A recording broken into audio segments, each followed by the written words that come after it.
box is all glued up. It turned out really nice, so all the corners are perfect. What we're gonna do now is actually add some detail to it. We're gonna be putting 2 splines on each corner. So that's gonna be Padauk splines, be pretty sweet. I have a 3/16 bit. We have to make a jig for the router table, so I'll start making a jig.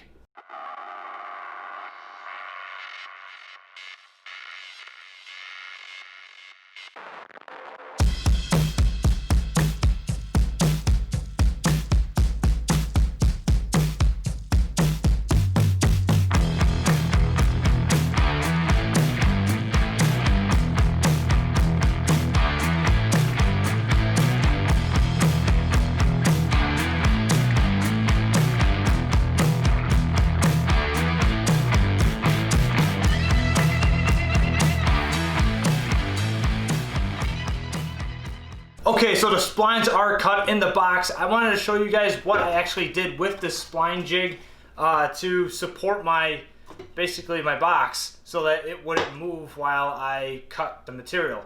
What I did is I added another 3/4 inch block on top of the main piece, slanted on a 45 to give it more support so the box wouldn't move around. So that's basically what held it in perfectly. I cut my splines, they came out perfect. So now I have to cut some Padauk strips and fit them inside of here like so. Cut those, glue them, and we'll be on our way.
Okay everybody, so we finished up here today. We got our Padauk splines installed here. Turned out pretty nice. The contrast is looking pretty sweet. I like the walnut and I like the Padauk, and I think they're great. And I think it's an awesome combination, but we need to add zebra wood, and that's what's going to be happening in the next video. So be sure to hit the subscribe button if you guys haven't done so already. Drop a like on this one if you enjoyed it.